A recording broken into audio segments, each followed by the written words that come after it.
देखो दोस्त, मैंने CUT 2024 में काफ़ी बच्चों को गाइडेंस दी थी, वन ऑन वन उनके साथ बात भी की थी। एंड देन फिर मैंने उनके हिंदी और इंग्लिश के मार्क्स भी देखे थे कि आखिर क्या मार्क्स आ रहे हैं, क्या हिंदी में ज़्यादा मार्क्स आ रहे हैं, क्या इंग्लिश में ज़्यादा मार्क्स आ रहे हैं।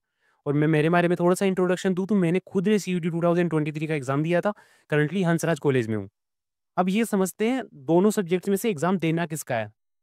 देखो, अगर डिफ़िकल्टी की बात करें कि कौन-सा पेपर भैया आसान होता है, तो हिंदी का पेपर आसान होता है, ठीक है? यहाँ तुम वोकेब में कुछ वर्ड्स में फँस जाओगे। अब तुम्हारे दिमाग में एक सवाल आता है कि भैया 12th क्लास में ना मेरी इंग्लिश है ना मजबूत थी, हिंदी बेकार थी, तो क्या मैं इंग्लिश लूँ? क्योंकि मेरे को तो लगता है आपको लगता होगा हिंदी आसान है, पर मेरे को तो इंग्लिश ईज़ी लगती है। तो सबसे पहले तुम्हारे 12th में हिंदी, इंग्लिश में से क्या ईज़ी था, क्या हार्ड था उसको दिमाग से निकाल दो।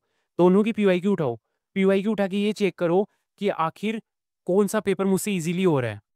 तो क्या भैया मान लो मेरा पेपर इंग्लिश का इज़िली हो रहा है, मेरे को इंग्लिश के ज़्यादा क्वेश्चन आ रहे हैं, तो क्या मैं इंग्लिश का एग्ज़ाम दूँ? नहीं, नहीं, रुको। आपको हिंदी और इंग्लिश का दोनों का एग्ज़ाम देना है अगर आपके 12th में हिंदी भी थी। जिनके पास ये दोनों थे 12th में, दोनों का एग्ज़ाम देना है।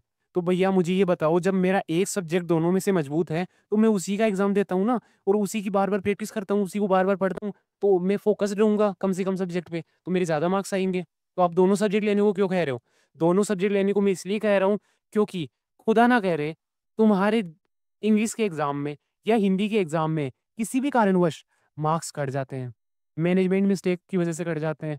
तुम्हारे उस टाइम पे दिमाग में मतलब जाने क्या हुआ?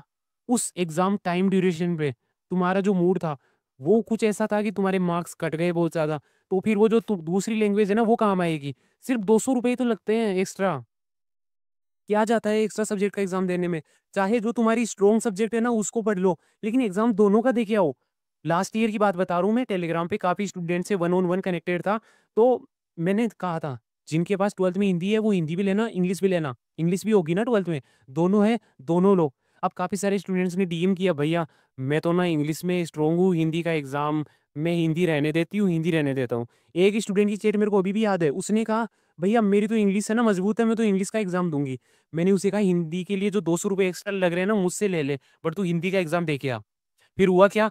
एनटीए की वजह से मिसमैनेजमेंट हुआ सीयूटी 2024 में। इंग्लिश के पेपर में सबसे ज़्यादा बच्चों के मार्क्स कटे। उसके मार्क्स आए इंग्लिश में 140, हिंदी में आए थे 177 के आसपास। उसका एसआरसीसी का सपना पूरा हो गया।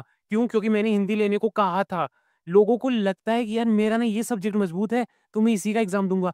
वहाँ पे सिर्फ 40-50 क्वेश्चन आते हैं। उन 40-50 क्वेश्चन में उस 1 घंटे में पता नहीं क्या तुक्का लगेगा, क्या नहीं लगेगा, ठीक है?